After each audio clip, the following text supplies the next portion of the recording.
News mula sa naging update ng TV5 News 15 hours ago.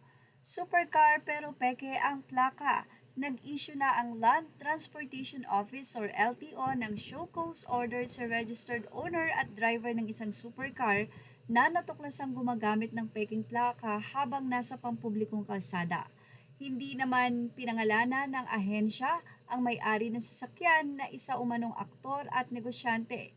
Sa verifikasyon ng LTO, natukoy na iba ang ginagamit na plate number ng sasakyan sa nakatalagang motor vehicle license plate dito. Pinasumite sila ng sworn statement para magpaliwanag kung bakit hindi dapat suspindihin o bawiin ang kanilang lisensya.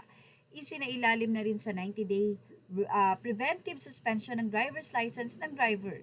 Iniligay na rin sa alarm status at pinai-impound ang naturang supercar.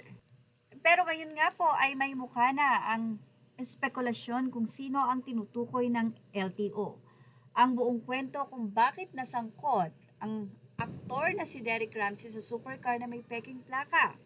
Derek Ramsey pinatawag ng LTO dahil sa umano'y peking plaka ng supercar.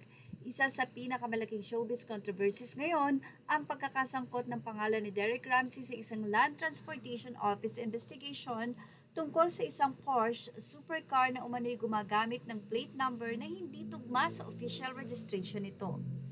Ayon sa LTO, nagsagawa na ang ahensya ng verification at natuklasang ang alphanumeric combination ng plaka ng sasakyan ay iba sa orihinal na plate number na nakatalaga rito.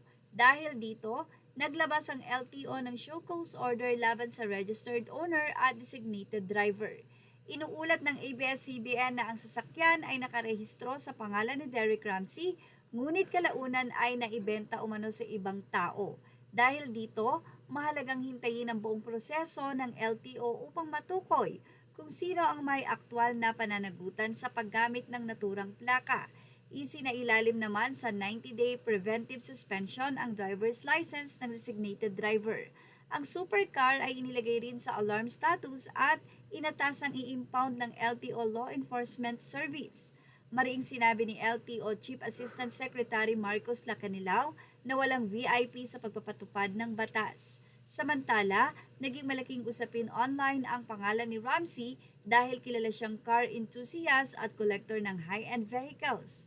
Gayunman, mahalagang tandaan na ang pagkakaroon ng pangalan ni Ramsey sa registration history ng sasakyan ay hindi otomatikong nangangahulugang siya ang gumamit ng umano'y peking plaka. Patuloy na hinihintay ang magiging resulta ng investigasyon at paliwanag ng mga taong direktang sangkot. At yan ang ating Showbiz Now update. Images are all credit to the rightful owners. Thank you for watching Showbiz Now.